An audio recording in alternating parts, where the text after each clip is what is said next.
নমস্কার, হেল্পলাইনে আপনাদের সবাইকে স্বাগত জানাই। প্রত্যেক দিন আমরা বিভিন্ন বিষয়ের সম্মুখীন হই আজকের সময় দাঁড়িয়ে, এবং সময় তার সাথে বিভিন্ন রকম রোগ ব্যাধি শরীরে তো দানা বাঁধছে, যার জন্য আমরা ভীষণভাবে চিন্তাগ্রস্ত। বিশেষ করে এখন বেশিরভাগ মানুষের কাছেই দেখবেন, শুনতে পাবেন যে তার নানা রকম গ্যাস্ট্রিক ইস্যুস হচ্ছে, কি না প্রচণ্ড পরিমাণে গ্যাস অ্যাসিডিটি হচ্ছে। সুতরাং সমস্ত রকম খাবার দাবার সে খেতে পারছে না। আমি তো বলি, একটাই জীবন, সেই জীবনে সুস্থভাবে বাঁচার অধিকার আমাদের সবার আছে। আর সেই ক্ষেত্রে পেট ভালো রাখলে একটা কথা শুনতাম আমরা, যে সমস্ত রোগ থেকে মুক্তি পাওয়া যায়। অলমোস্ট বেশিরভাগ রোগ ব্যাধির যে সূত্রপাতটা, সেটা দাঁড়িয়ে আছে আমাদের এই ইন্টেস্টিনাল যে সিস্টেম, তার উপরে দাঁড়িয়ে। অর্থাৎ পেটের অসুখ সব থেকে বড় অসুখ, সেটাকে আমরা কিভাবে সারাতে পারি এই নিয়ে আলোচনা করব। আজকে আমাদের বিষয় রয়েছে গ্যাস্ট্রিক আলসার এবং গ্যাস্ট্রাইটিস। আমরা সবসময় বলি গ্যাস গ্যাস, প্রচুর মানুষের মৃত্যু পর্যন্ত ঘটছে, অনেক সময় বুঝতে পারছে না কি করে সিরিয়াস কন্ডিশনটা ক্রিয়েট হলো। জানবেন অবশ্যই, কারণ এ বিষয়ে ডিটেলে আলোচনা করার জন্য আমাদের স্টুডিওতে উপস্থিত রয়েছেন doctor Anusuyak Roy, MBBS MD general medicine from Jadavpur KPC hospital. এই বিষয়ে আলোচনা করব। ডক্টরকে অনেক স্বাগত। প্রথমেই অনেক স্বাগত। নমস্কার। নমস্কার সকল দর্শক বন্ধুদের আমার নমস্কার। নমস্কার। প্রথমে বলি, যখন আমরা গ্যাস্ট্রিক আলসার বলি, গ্যাস্ট্রিক আলসার নামটাই যথেষ্ট মানুষের ভীতির একটা কারণ, একদম চিন্তার উদ্রেক করে নামটা শুনলেই, খুব স্বাভাবিকভাবে।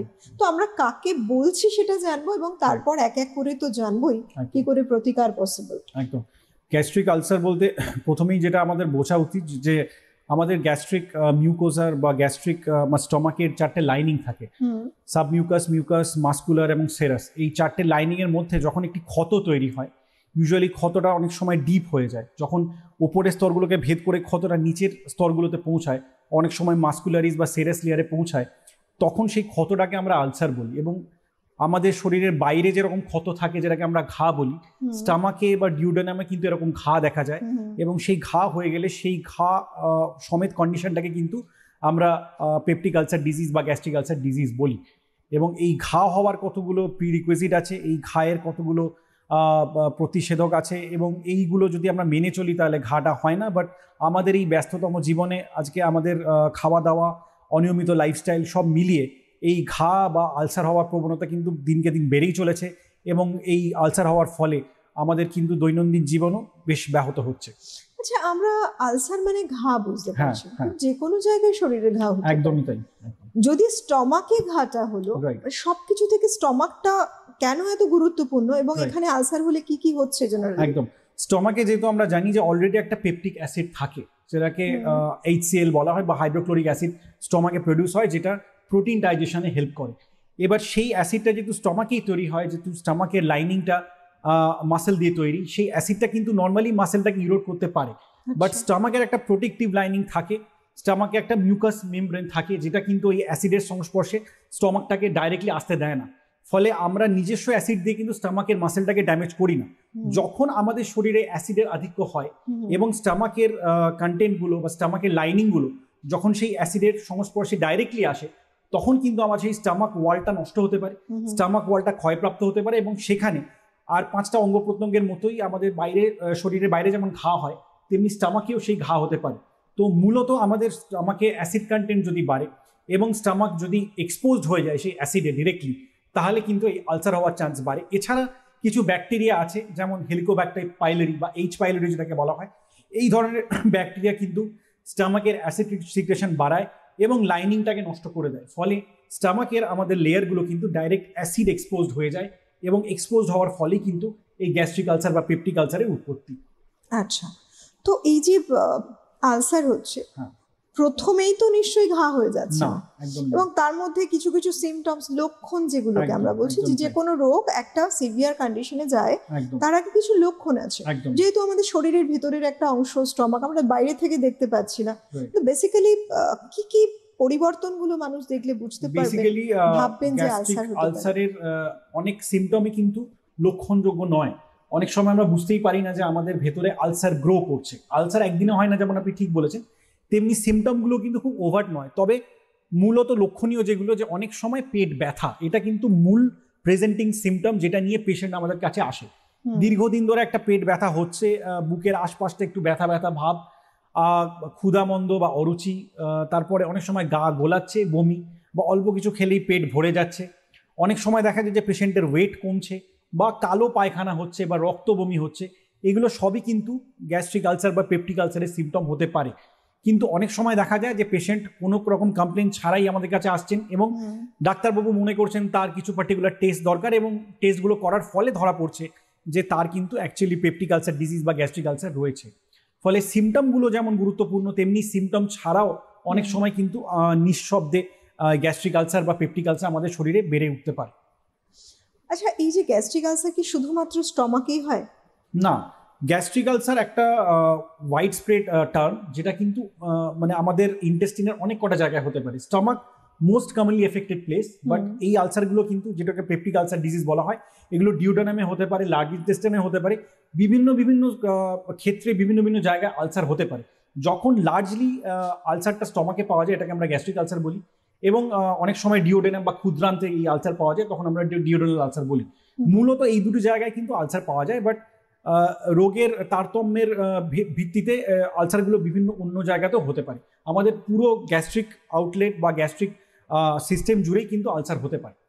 আচ্ছা, তো একটা মানুষ দেখছেন দীর্ঘদিন পেটে ব্যথা হচ্ছে, Right. বেসিক্যালি কিরকম ভাবে ব্যথাটা হয়? মানে ব্যথা তো নানা প্রকারের হয়, একদম একদম। এবং দেখা যাচ্ছে বহুদিন তার সে খাবার খাচ্ছে, কোনো রকম হজমের প্রবলেম হচ্ছে। Right right. তো একজন সাধারণ মানুষ হিসেবে সাধারণত কি কি জিনিসগুলো দেখলে তখন ইমিডিয়েট ডক্টরের কাছে যাওয়া উচিত? একদমই, যখন দেখা যায় যে মানুষটার পেটে ব্যথা কিছুতেই কমছে না, অনেক সময় অ্যাসিডিটি বা অল্প স্বল্প খাওয়া দাওয়ার অনিয়মের কারণে কিন্তু অনেকের পেটে ব্যথা হতে পারে।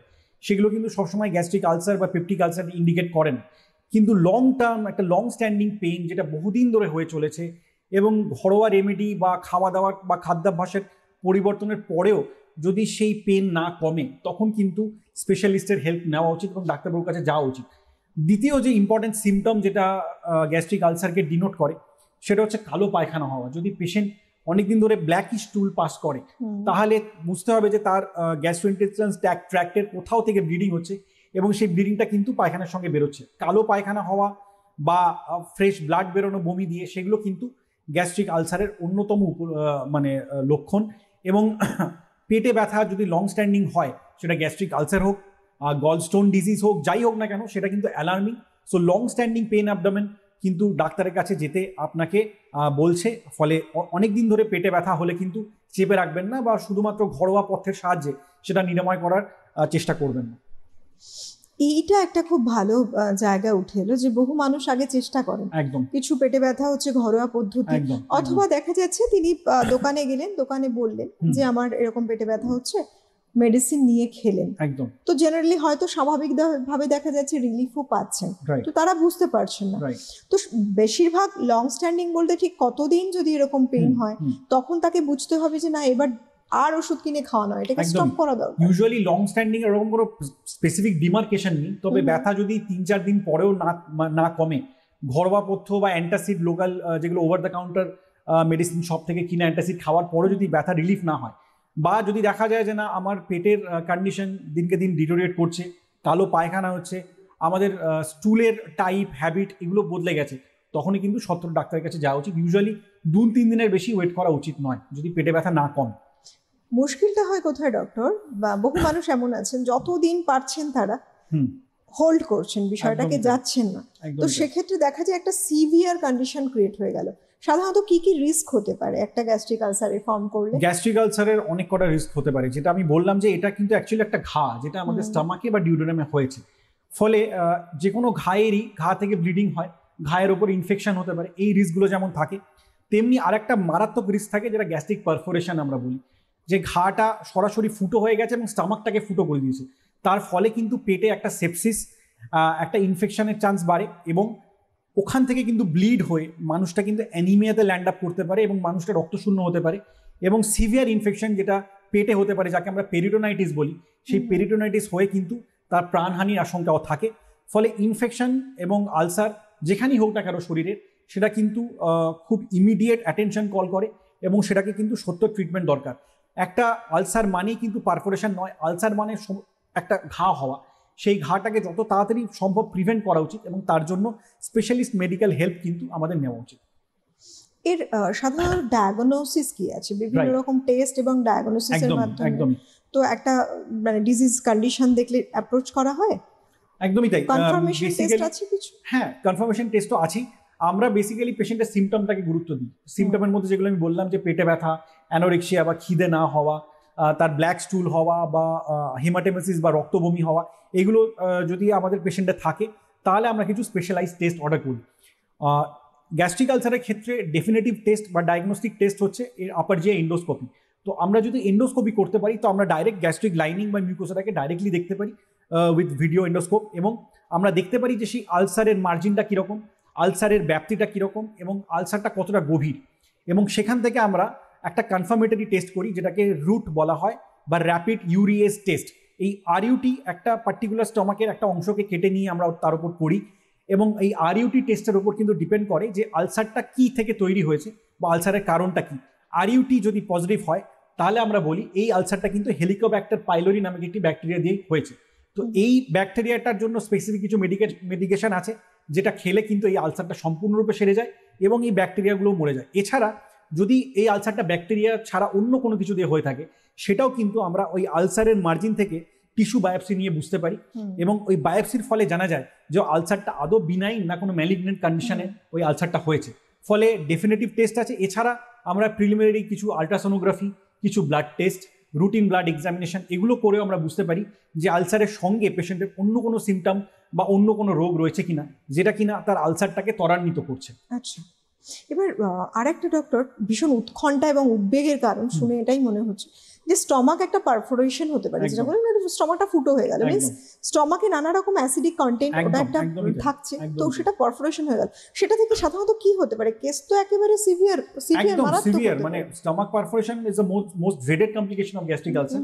তো যদি পারফোরেট করে তো ইমিডিয়েটলি সেই পারফোরেশনটাকে বা লিকেজটাকে প্রিভেন্ট করতে হবে, কারণ স্টমাকের মধ্যে বিভিন্ন রকম অ্যাসিড কন্টেন্ট যেমন রয়েছে তেমনি স্টমাকের মধ্যে ইউজুয়ালি ফুড পার্টিকেলস থাকে যেগুলো কিন্তু আমরা অনেক সময় বাইরে থেকে খাই। তো তার মধ্যে it's a source of infection অবশ্যই। তো সেই ইনফেকশনটা কিন্তু স্টমাক থেকে বাইরের পেটে বা ভিসারাতে, অ্যাবডোমিনাল ভিসারায় ছড়িয়ে পড়তে পারে, এবং পেরিটোনিয়াম যেটাকে বলে, যেটাকে অ্যাবডোমিনাল ক্যাভিটি বলা হয়, সেই পেরিটোনিয়ামে কিন্তু সেই ইনফেকশনটা থ্রু স্টমাক যেতে পারে এবং পেরিটোনাইটিস নামে একটা সাংঘাতিক রোগের সৃষ্টি হয় যেটা কিন্তু অনেক সময় পেশেন্টের ক্ষেত্রে প্রাণঘাতী হতে পারে। আচ্ছা, মানে একটা ছোট্ট কারণ আমরা যেটাকে ভেবে ইগনোর করছি দিনের পর দিন সেটা প্রাণঘাতী পর্যন্ত হতে পারে। এছাড়া যে কোনো জায়গা থেকে যেমন আলসার হলে ব্লাড বের হয়, ব্লিডিং হয়, সেখান থেকে স্টমাক থেকেও আলসার থেকে ব্লিডিং হতে পারে এবং ব্লিড করে করে করে করে পেশেন্টটা কিন্তু সেখানেও একটা কমপ্লিকেটেড স্টেটে রিচ করতে পারে এবং পেশেন্টটা অ্যানিমিয়া হতে পারে, ক্রনিক অ্যানিমিয়া, যেটা অন্যভাবে সারছে না। ফলে গ্যাস্ট্রিক আলসার কিন্তু শুধুমাত্র স্টমাকে লিমিটেড নয়, এটা কিন্তু একটা ওয়াইড স্প্রেড সিস্টেমিক ডিজিজ হয়ে যেতে পারে, যেটা কিন্তু সারানো অনেক ক্ষেত্রে মুশকিল হয়ে যেতে পারে যদি সঠিক সময় ট্রিটমেন্ট না করা হয়। হ্যাঁ, এই যে ট্রিটমেন্টের প্রসঙ্গে আসি, আমরা সবসময় দুটো ওয়ে চুজ করি। সব থেকে বলি যে একটা ট্রিটমেন্ট করতে হবে, আর একটা হচ্ছে কি না প্রিভেনশন করতে হবে, যে প্রবলেমটা আসছে সেটাকে প্রিভেনশন করতে হবে। এই গ্যাস্ট্রিক আলসারের ক্ষেত্রে এমন কি আছে, প্রিভেনশনই বা কি আছে আর ট্রিটমেন্টই বা? ডেফিনেটলি, তো প্রিভেনশনের আগে আমাদের জানতে হবে যে কারণগুলো কি কি থাকে। তো আমি যেহেতু প্রথমেই বললাম যে গ্যাস্ট্রিক আলসারের মূল একটা কারণ হচ্ছে এই হেলিকোব্যাক্টার পাইলোরি, এই ব্যাকটেরিয়াল ইনফেকশন। তো হেলিকোব্যাক্টার পাইলোরি ইনফেকশনের মূলত কজ আছে, একটা খাবার থেকে আসতে পারে, দীর্ঘক্ষণ খাদ্যাভ্যাসের আমাদের অনিয়মিত জীবনচর্চা, এগুলোর থেকে হেলিকোব্যাক্টার পাইলোরি গ্রো করতে পারে। এবং সেকেন্ড কারণ হচ্ছে যে এনসেড বা আমরা যে ওভার দ্য কাউন্টার ব্যথার ওষুধ খাই, অনেক সময় দেখা যায় যে non steroidal anti inflammatory drug, এগুলো কিন্তু স্টমাক আলসার বা গ্যাস্ট্রাইটিস বা গ্যাস্ট্রিক আলসার করতে পারে। দীর্ঘদিন ধরে কেউ যদি আনসুপারভাইজড ভাবে এই ব্যথার ওষুধ খেতে থাকেন তাহলে কিন্তু অনেক ক্ষেত্রে এই গ্যাস্ট্রিক আলসার বা পেপটিক আলসার ডিজিজ হওয়ার চান্স অনেক ক্ষেত্রে বাড়ে। ফলে আমরা যদি এই অনিয়মিতভাবে বা আনসুপারভাইজড ওয়েতে ব্যথার ওষুধ, পেন কিলার এগুলো না খাই তাহলে কিন্তু গ্যাস্ট্রিক আলসার হওয়ার প্রবণতা অনেক ক্ষেত্রে আমরা আটকাতে পারবো। এছাড়া যেটা হচ্ছে যে খাদ্যাভ্যাস আমাদের অনিয়মিত, আমরা দীর্ঘক্ষণ না খেয়ে থাকি, ফলে যেটা হয় যে আমাদের স্টমাকে অ্যাসিড প্রোডাকশন বাড়ে এবং সেই অ্যাসিডটা যেহেতু ডাইজেস্ট করার মতো খাবার পাচ্ছে না বা রসদ পাচ্ছে না, তখন সেটা ডাইরেক্ট স্টমাক ওয়ালে গিয়ে হিট করে এবং সেই স্টমাক ওয়ালটাকে ইরোড করতে থাকে এবং আস্তে আস্তে সেই ইরোশন বাড়তে বাড়তে কিন্তু এই আলসারের সৃষ্টি হয়। এবং ফলে আমরা যদি ঠিক সময় আমাদের খাবার গ্রহণ করি আমাদের দুটো মিল টাইমের মধ্যে গ্যাপ যদি কমাতে পারি, আমরা খালি পেটে যদি বেশিক্ষণ না থাকি, তাহলে কিন্তু আমরা এই আলসার হওয়ার টেন্ডেন্সিটাকে আটকাতে পারবো, আমরা গ্যাস্ট্রাইটিস প্রিভেন্ট করতে পারবো, গ্যাস্ট্রিক আলসার প্রিভেন্ট করতে পারবো, এবং তার সাথে সাথে গ্যাস্ট্রিক আলসারের অন্যান্য যে কমপ্লিকেশন সেগুলোকে প্রিভেন্ট করতে পারবো। আচ্ছা, এটা ভীষণ ইম্পর্টেন্ট একটা জায়গা। একদমই তাই। মানে খাবার, আমরা জানি যে বহু মানুষ রয়েছেন, অনেকে কি করবেন, তাড়াতাড়ি করে ওয়েট লস করবেন। একদমই তাই। সুতরাং লং একটা পিরিয়ড ধরে ফাস্টিং চলছে, তাদের ক্ষেত্রে একটা রিস্ক যেমন একইভাবে বসে রয়েছে। এবং অন্য ক্ষেত্র যেগুলো বলি, যারা বলবে যে হ্যাঁ আমরা চলো ডায়েটটাকে তো কন্ট্রোল করতেই হবে, সেই কন্ট্রোল করতে গিয়ে অনেক সময় ভুলভাল কিছু স্টেপ নিয়ে ফেলে, ভুলভাল কিছু খাবার ইনটেক করে ফেলে, এগুলো সাংঘাতিক প্রাণঘাতীও হতে পারে। সেই সঙ্গে মেডিসিন, আপনি যেটা থেকে বাঁচতে চাইছেন আখেরে কিন্তু সেই ফাঁদেই পা দিচ্ছেন, অর্থাৎ মেডিসিন নিজেদের মতো করে খাওয়া। ডক্টরের কথায় সেই বিষয়টা উঠে এলো, এই ব্যাপারে সচেতন হওয়াটা খুব প্রয়োজন। আচ্ছা ডক্টর, এই যে আমরা যে আজকের সময় দাঁড়িয়ে এই যে গ্যাস্ট্রিক আলসার নিয়ে কথা বলছি, একটা পারফোরেশন হয়ে যাচ্ছে, এটা নিয়ে কথা বলছি, এটা থেকে যদি প্রিভেন্ট করতে চাই, খাদ্য অভ্যাসের পাশাপাশি আর এমন কি করা উচিত? আর এই যে আপনি বললেন যে খাদ্য অভ্যাসটা, এটাই বা কিভাবে নিলে একটা মানুষের সাধারণত এই চান্সটা অনেক কমে যাচ্ছে সকাল থেকে রাত?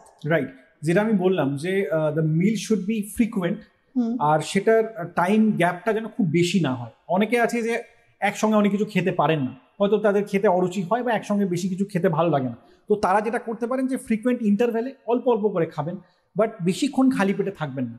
আমরা খাবার হিসাবে সব কিছু খেতে পারি, বাট প্রেফারেবলি এই যে বাইরের ফাস্ট ফুড বা যেগুলো খুব মশালা রিচ, যেগুলো সল্ট রিচ, এই ধরনের খাবার কিন্তু গ্যাস্ট্রাইটিস এবং আলসারের প্রবণতা বাড়ায়। ফলে আমরা যদি হালকা খাবার, বাড়ির তৈরি খাবার নিয়মিতভাবে খাই ইন এ ফ্রিকুয়েন্ট ইন্টারভেলস, তাহলে কিন্তু এই গ্যাস্ট্রাইটিস বা গ্যাস্ট্রিক আলসারের চান্স অনেক অনেক কমে যায়। Over the counter medicinal use, যেটা মূলত ব্যথার ওষুধ, যেটা আমরা পেন কিলার হিসাবে খেয়ে থাকি, সেগুলোর যথেচ্ছ ইউজ যদি আমরা বন্ধ করতে পারি, সেক্ষেত্রে কিন্তু গ্যাস্ট্রিক আলসারের ঝুঁকি কমে যায়। আমরা যদি অ্যাডিকুয়েট হাইড্রেটেড থাকি, আমরা যদি জল ঠিকঠাক করে খাই, আমরা যদি নিয়মিত একটু এক্সারসাইজ করি, আর আমাদের স্ট্রেস লেভেল যদি কমে, যেটা মোস্ট ইম্পর্টেন্ট আজকালকার দিনে, স্ট্রেস থেকে কিন্তু স্ট্রেস ইনডিউস গ্যাস্ট্রাইটিস এবং তার ফলে কিন্তু এই স্ট্রেস ইনডিউস গ্যাস্ট্রিক আলসার হতে পারে। ফলে আমাদের স্ট্রেস লেভেল যদি কম থাকে, তাহলেও কিন্তু আমরা এই ধরনের গ্যাস্ট্রাইটিস বা গ্যাস্ট্রিক আলসার থেকে মুক্তি পেতে পারি। এবং অ্যাডিকুয়েটলি আমাদের ঘুমের টাইমটাও কিন্তু ইম্পর্টেন্ট। যদি আমরা 6 থেকে 7 ঘন্টা ঘুমাতে পারি, তাহলে ন্যাচারালি আমাদের স্ট্রেস লেভেলটা কম থাকবে, এবং স্টমাকের অ্যাসিড সিক্রেশন বলুন বা অ্যাসিড পেপটিক ডিসঅর্ডার, এই সবগুলোর কিন্তু চান্সই অনেক অনেক ক্ষেত্রে কমে যাবে। আমরা গ্যাস্ট্রিক আলসার নিয়ে আলোচনা করছি, প্যারালালি গ্যাস্ট্রাইটিস। রাইট, মানে গ্যাস্ট্রাইটিস, এই গ্যাস্ট্রাইটিস আর আলসার, এই দুটোকে আলাদা করছি কিভাবে, আর কোনটাকে আমরা গ্যাস্ট্রাইটিস বলছি? Right, gastritis definitely is not an ulcer. Gastritis হচ্ছে inflammation of the gastric mucosa. আমাদের গ্যাস্ট্রো ইন্টেস্টিনাল ট্র্যাক্টে যে 4টে লেয়ার আছে, যেমন সাবমিউকাস, মিউকাস, যেটা আমি বললাম, তো এই লেয়ারগুলো যদি ইনফ্লামেশন হয়, তাহলে সেই ইনফ্লামেশনটাকে আমরা গ্যাস্ট্রাইটিস বলছি। ইনফ্লামেশন মানেই আইটিস, তো গ্যাস্ট্রিক মিউকোসার যখন ইনফ্লামেশন হয়, সেটাকে আমরা গ্যাস্ট্রাইটিস বলি। এবার গ্যাস্ট্রাইটিস আর গ্যাস্ট্রিক আলসারের মূল পার্থক্য হচ্ছে যে গ্যাস্ট্রাইটিসে ইনফ্লামেশন হচ্ছে কিন্তু কোনো ক্ষত বা ঘা তৈরি হচ্ছে না। গ্যাস্ট্রাইটিস মূলত সুপারফিশিয়াল লেয়ারগুলোতে বিলং করে, ভ্যারাস গ্যাস্ট্রিক আলসার কিন্তু স্টমাকের ডিপ লেয়ার অবধি যেতে পারে, যেমন মাসকুলারিস লেয়ার বা সেরাস লেয়ার অবধি যেতে পারে। ফলে গ্যাস্ট্রাইটিস কিন্তু অনেক ক্ষেত্রেই দেখা যায় সিভিয়ারিটি কম, কিন্তু গ্যাস্ট্রিক আলসার হলে তার সিভিয়ারিটি বেশি। গ্যাস্ট্রাইটিসের যে সিমটমগুলো, সেগুলো অনেক ক্ষেত্রেই গ্যাস্ট্রিক আলসারের থেকে আলাদা, যেমন কালো পায়খানা হওয়া বা রক্ত বমি হওয়া, সেগুলো কিন্তু গ্যাস্ট্রাইটিসে হয় না। গ্যাস্ট্রাইটিসে যেটা হয় যে স্টমাকের ইনফ্লামেশন যেহেতু হয়, সেক্ষেত্রে পেন হতে পারে, বা অনেক সময় নশিয়া, ভমিটিং, এগুলো হতে পারে, ইনডাইজেশন হতে পারে। এই মূলত কিছু কিছু লেস প্রোফাউন্ড সিমটম নিয়ে কিন্তু পেশেন্ট আসে, এবং সেক্ষেত্রে আমরা বুঝতে পারি যে পেশেন্টটা এখনো আলসার অবধি যায়নি, পেশেন্টটা শুধুমাত্র ইনফ্লেমড স্টেটে আছে, যেটাকে আমরা গ্যাস্ট্রাইটিস বলি। যে গ্যাস্ট্রাইটিস, বেসিক্যালি গ্যাস্ট্রাইটিসের কজ কি একই? হ্যাঁ, মূলত মূল কজগুলো কিন্তু একই, যেগুলো আমরা বললাম যে হেলিকোব্যাক্টার পাইলোরি, এটা ইনডিউস করতে পারে গ্যাস্ট্রাইটিসকে। এছাড়া লাইফস্টাইল মডিফিকেশন, যেটা আমি বললাম, অনিয়মিত জীবনযাপন এবং খাদ্যাভ্যাসের অনিয়মিত হওয়া, সেটা কিন্তু গ্যাস্ট্রাইটিস করতে পারে। আবার over the counter drugs, specially pain killer, এগুলো গ্যাস্ট্রাইটিস করতে পারে। এছাড়া যেটা বললাম, স্ট্রেস, ঘুমের অনিয়মিত ঘুম এবং খাদ্যাভ্যাস, এগুলো সবই কিন্তু গ্যাস্ট্রাইটিস করতে পারে। ফলে গ্যাস্ট্রাইটিস কিন্তু আমরা বলতে পারি একটা শুরু, স্টমাক ইনফ্লামেশন বা আলসারের একটা শুরু হচ্ছে গ্যাস্ট্রাইটিস, যেটা শেষ কিন্তু হয় পারফোরেশন দিয়ে। ফলে আমরা যদি গ্যাস্ট্রাইটিস স্টেটেই আমরা স্টমাকের ইরোশন বা ইনফ্লামেশনটাকে রোধ করতে পারি, তাহলে কিন্তু আলসার বা পেপটিক আলসার অবধি আমাদের পেশেন্ট যাবেই না এবং তার অনেক আগেই রোগটা নিরাময় হতে পারে। এই যে গ্যাস্ট্রাইটিস, একটা মানুষের দেখা যাচ্ছে একটা গ্যাস্ট্রাইটিস হচ্ছে, সাধারণত কি কি লক্ষণগুলো তারা দেখতে পাবেন?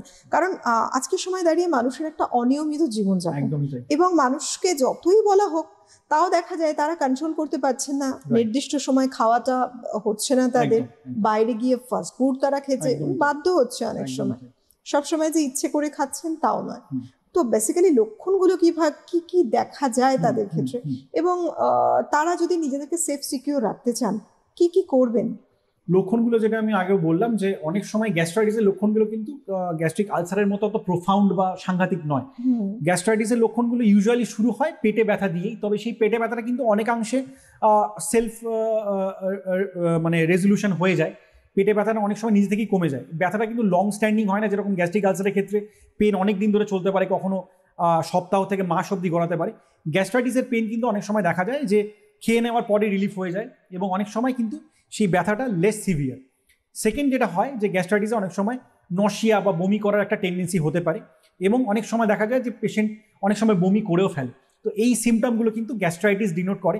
এবং আর কিছু সিমটম যেমন ফুলনেস অফ দ্য অ্যাবডোমেন বা যেটাকে আমরা ব্লোটিং বলি, সেই ব্লোটিং হতে পারে গ্যাস্ট্রাইটিসের ফলে কিছু খাওয়ার পরে দেখা যায় যে পেশেন্ট একটা অস্বস্তি বোধ করছে, এবং পেশেন্ট কমপ্লেন করবেন যে তার পেটটা ফুলে যাচ্ছে, আমি কিছু খেতে পারছি না, অল্প কিছু খেলেই আমার কিরকম একটা অস্বস্তি হচ্ছে, মনে হচ্ছে পেটটা ফোলা ফোলা। তো এই ধরনের সিমটমস, এই ধরনের কিছু ভেগ সিমটমস নিয়ে কিন্তু গ্যাস্ট্রাইটিসের পেশেন্ট আসতে পারে, এবং তাদের ক্ষেত্রে সিমটমগুলো অনেক সময় কিন্তু প্রোফাউন্ড নয়, এবং আমরা মূলত সিমটমগুলোকে জোর দিই, এবং আমরা সেক্ষেত্রে তাদের লাইফস্টাইল হিস্ট্রি, তাদের মেডিকেশন হিস্ট্রি, এগুলো সবই জানার চেষ্টা করি, যার ফলে ডায়াগনোসিস করতে কিন্তু স্পেশালিস্টের হেল্প হয়। গ্যাস্ট্রাইটিসের একটা পেইন হয়, যে কারণে মানুষ মেডিসিন, যেটা একটু আগেই বলছিলাম, মেডিসিন আনতে যাচ্ছেন দোকানে এবং প্রচুর পরিমাণে মেডিসিন খাচ্ছেন। দেখা গেল যে তার হয়তো প্রতিদিন হচ্ছে না, থেকে থেকে থেকে থেকে ব্যথাটা হচ্ছে, তাই তারা মেডিসিন ইনটেক করছেন, যেটা হয়তো আলসারের দিকে তাদেরকে নিয়ে যাচ্ছে, এটাও হতে পারে। তো ঘরোয়া কি এমন কোনো পদ্ধতি আছে, এবং কিছু লাইফস্টাইল মেনটেনেন্স এমন আছে যেটা করলে তার এই ব্যথাগুলোকে অ্যাভয়েড করতে পারেন এবং প্যারালারি গ্যাস্ট্রাইটিসটাও ভালো হয়ে যায়? হ্যাঁ, মূলত যেটা হচ্ছে ইনফ্লামেশন যেটা হচ্ছে সেটাকে প্রিভেন্ট করার জন্য আমাদের যেটা দরকার, যে আমাদের লাইফে যেটা প্রথমেই বললাম যে স্ট্রেস লেভেলটাকে কমাতে হবে। যে কোনো ক্ষেত্রে যদি স্ট্রেস লেভেল বাড়ে, সেখানে অ্যাসিড সিক্রেশন বাড়বে, এবং অ্যাসিড সিক্রেশন যদি কমে যায় তাহলে কিন্তু ইনফ্লামেশন কমবে, এবং এই স্টামাকের যে ইনফ্লামেশন সেটা কমার ফলে যেটা হবে যে আমাদের যে গ্যাস্ট্রিক লাইনিং, যে গ্যাস্ট্রিক মিউকোসা, সেটা কিন্তু কম ক্ষতিগ্রস্ত হবে, এবং আস্তে আস্তে কিন্তু আমাদের গ্যাস্ট্রিক লাইনিংটাকে আমরা প্রিভেন্ট করতে পারবো। ফ্রিকুয়েন্ট মিল এবং অল্প সময়ের ব্যবধানে আমরা যদি খাই, তাহলে কিন্তু আমরা এই স্টামাকের লাইনিংটাকে বাঁচাতে পারবো, এবং অনেক সময় আমাদের স্টামাক মিউকোসাটাকে আমরা বাঁচাতে পারবো। ফলে স্টামাকটাকে আমরা কিন্তু প্রোটেক্ট করতে পারবো এই গ্যাস্ট্রিক অ্যাসিডের থেকে, এবং গ্যাস্ট্রিক অ্যাসিড যদি ডাইরেক্ট আমাদের স্টামাক ওয়ালের সংস্পর্শে আসে, তাহলে সেই স্টামাক ওয়ালটা কিন্তু ক্ষতিগ্রস্ত হতে পারে, এবং আলটিমেটলি গ্যাস্ট্রাইটিস থেকে পেশেন্ট কিন্তু গ্যাস্ট্রিক আলসারের দিকেও যেতে পারে। এমন কিছু ঘটনা ঘটে লাইফে যখন মানুষ মনে করছেন যে হ্যাঁ, খুব একটা স্ট্রেসের মধ্যে দিয়ে যাচ্ছে, এবং সেই সময় দেখা যাচ্ছে ইরিটেশন হচ্ছে, তার হেডেক হচ্ছে, এবং তার দেখা যাচ্ছে একটা ভমিটিং টেন্ডেন্সি, এবং এটা থেকেই হচ্ছে। এটা কি কোনো ক্ষেত্রে আলসারের দিকে যাচ্ছে এমন একটা ইন্ডিকেশন হতে পারে? হ্যাঁ, ডেফিনেটলি। যখন ওই সিমটমগুলো আস্তে আস্তে লং স্ট্যান্ডিং হয়ে যাচ্ছে বা ক্রনিক হয়ে যাচ্ছে, তখন কিন্তু আমরা সন্দেহ করি যে পেশেন্টটা কিন্তু আলসারের দিকে যাচ্ছে। পেশেন্টের সিমটম যখন অল্প কিছু ঘরোয়া পদ্ধতিতে রেমেডি পেশেন্ট পাচ্ছে, তখন কিন্তু আমরা বুঝতে পারি যে প্রবলেমটা অত সিভিয়ার নয়। তবে আলসার যখন হচ্ছে, তখন কিন্তু পেশেন্টের পেন অধিকাংশ ক্ষেত্রেই কিন্তু লং স্ট্যান্ডিং হচ্ছে, এবং পেশেন্টের পেন কিন্তু ইউজুয়ালি ঘরোয়া কোনো মেডিসিন বা নিয়মিত খাদ্যাভ্যাসের ফলে কিন্তু পাল্টাচ্ছে না।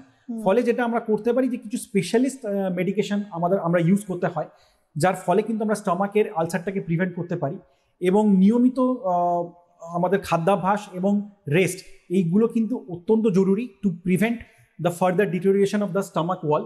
তো আমরা যদি স্টমাককে প্রিভেন্ট করতে চাই, তাহলে আমাদের কতগুলো সতর্কতা মেনে চলতে হবে। এক হচ্ছে, আমরা নিয়মিতভাবে খাবার খাবো, অ্যাডিকুয়েটলি হাইড্রেটেড থাকবো। আমরা over the counter painkiller যথেচ্ছ খাবো না ডাক্তারের সুপারভিশন ছাড়া। এছাড়া আমরা যখন কোনো পেটে ব্যথা বা সিমটম আমরা নিজেদের শরীরে লক্ষ্য করছি, তখন সেটাকে সেলফ ট্রিট করার চেষ্টা করব না।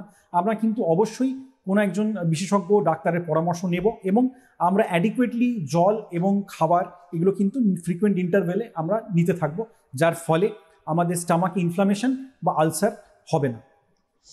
সময়ের সাথে পাল্লা রেখে কিন্তু গ্যাস্ট্রাইটিসের সংখ্যা এখন অনেকটাই বেড়ে যাচ্ছে। বর্তমানে কিরকম পেশেন্ট আসছে?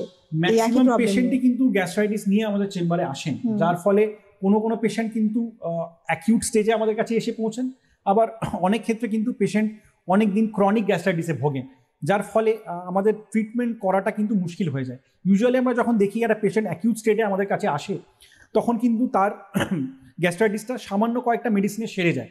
বাট যখন ক্রনিক গ্যাস্ট্রাইটিস নিয়ে একটা পেশেন্ট আমাদের কাছে আসেন, তখন কিন্তু তার গ্যাস্ট্রাইটিস চট করে সারতে চায় না, এবং দেখা যায় দীর্ঘদিন ধরে তারা অলরেডি অ্যান্টাসিড জাতীয় ওষুধ খেয়ে এসছেন, ফলে নতুন যে ওষুধগুলি আছে সেগুলো কিন্তু তাদের ক্ষেত্রে অত এফেক্টিভ হয় না। ফলে ওষুধপত্র কিন্তু অনেক সময় ভালোভাবে কাজ করতে চায় না, এবং ক্রনিক গ্যাস্ট্রাইটিসের ক্ষেত্রে যেটা হয় যে গ্যাস্ট্রাইটিসটাকে সারিয়ে তোলা কিন্তু অনেক ক্ষেত্রে মুশকিল হয়, এবং এই লং স্ট্যান্ডিং গ্যাস্ট্রাইটিসের ক্ষেত্রে আমাদের কিন্তু লং টার্ম মেডিকেশন নেওয়ারও দরকার হয়। এবং আমাদের যদি এইচ পাইলোরি গ্যাস্ট্রাইটিস বা যেটা আমি বলছিলাম স্পেশাল টাইপের একটা গ্যাস্ট্রাইটিস, সেটা যদি হয়ে থাকে, তাহলে এইচ পাইলোরি বলে যে ব্যাকটেরিয়াটা আছে, যেটা অনেক ক্ষেত্রে গ্যাস্ট্রাইটিস এবং আলসার ক্রিয়েট করে, তাহলে কিন্তু সেই এইচ পাইলোরি ব্যাকটেরিয়াটাকেও মারতে হবে, এবং তার জন্য কিন্তু কিছু স্পেসিফিক মেডিকেশন লাগবে, যার জন্য ডাক্তারের পরামর্শ নেওয়াটা অবশ্যই আগে ভাগে জরুরি। একটা বিষয় যে বিভিন্ন ক্ষেত্রে না একটা জেনেটিক কজ জুড়ে থাকে, একটা জেনেটিক হিস্ট্রি দেখা গেল তার বংশ পরম্পরায় অনেকেরই রয়েছে গ্যাস্ট্রাইটিস, সেক্ষেত্রে কি কোনো রকম এখানে ফারাক পড়ে? মানে একটি মানুষের প্রত্যেকটি মানুষের কিন্তু একটা ওয়ে থাকে তার মতো করে, তো দেখা গেল তার ফ্যামিলিতে অনেকের রয়েছে এরকম একটা হিস্ট্রি, সেক্ষেত্রে কি একটু সচেতনতা বেশি অবলম্বন করা উচিত? অনেকের ক্ষেত্রে যেমন family history of gastric ulcer থাকতে পারে, ফলে অনেক ক্ষেত্রে যেটা দেখা যায় যে তাদের ফ্যামিলিতে এই যে গ্যাস্ট্রিক অ্যাসিড সিক্রেশনের প্রবণতা বেশি থাকে, এগুলো অনেক ক্ষেত্রে জিন মিডিয়েটেড বা ফ্যামিলিয়াল হেরিডিটারি ফ্যাক্টর হিসাবে আসে। ফলে যাদের বংশে এই ধরনের রোগ হওয়ার চান্স বেশি, তাদেরকে কিন্তু আগে ভাগে সতর্কতা অবলম্বন করা উচিত। সতর্কতা ইন দ্য সেন্স, তারা যেন নিয়মিতভাবে খাবারটা খান, যেটা আমি বললাম, খালি পেটে থাকা ডিউরেশনটা যেন কমে, তারা যেমন অ্যাডিকুয়েট রেস্ট নেন, তারা যেন অ্যাডিকুয়েট হাইড্রেশন বা জল খান, এবং তারা যেমন সিমটমের শুরুতেই তার প্রতিকারের চেষ্টা করে। তার ফলে কি হয় যে অনেক ক্ষেত্রেই ইনফ্লামেশন, গ্যাস্ট্রাইটিস এবং গ্যাস্ট্রিক আলসারের প্রবণতা কিন্তু কমতে থাকে, এবং সেই পেশেন্ট কিন্তু একটি স্বাভাবিক জীবনযাপনে ফিরে আসতে পারে। একদম, মানে যে কোনো সমস্যা শুরু হচ্ছে প্রথম দিক থেকে যদি সচেতনতা নেওয়া যায়, সচেতনতা অবলম্বন করা যায়, তাহলে কিন্তু সমস্যা অনেকাংশেই এড়ানো যায়, সুস্থও থাকা যায়। যেহেতু গ্যাস্ট্রাইটিস নিয়ে কথা বলছি, আজকের সময় দাঁড়িয়ে খুব ব্যস্ত প্রত্যেকেই আমরা, তবুও খাদ্যের দিকে, খাদ্য অভ্যাসের দিকে অবশ্যই ধ্যান দিতে হবে। এটা বারে বারে কিন্তু ডক্টরের আলোচনায় উঠে এলো। সুতরাং প্রত্যেকে আপনারা সুস্থ থাকুন, সুন্দরভাবে জীবনযাপন করুন, এটা আমাদের কাম্য। প্রত্যেক দিন ঠিক বিকেল 5:30টায় হেল্পলাইন দেখতে থাকুন, যে অনুষ্ঠানের মাধ্যমে বিভিন্ন বিষয় নিয়ে আমরা আলোচনা করতে পারি। তার কারণ আমরা যদি একটু সজাগ হই, সচেতন হই এবং কোনো ডিজিজ সম্পর্কে আগে থেকে জেনে যাই, আমাদের কিভাবে সুস্থভাবে বাঁচবো আমরা সেই উপায়টাও কিন্তু তাড়াতাড়ি স্টেপ ওয়াইজ নিতে পারি, আমাদের সুবিধা হয়। আজকের মতো সময় একদম নেই। অনেক ধন্যবাদ ডক্টর আপনাকে, ধন্যবাদ আপনাদের সবাইকে, নমস্কার।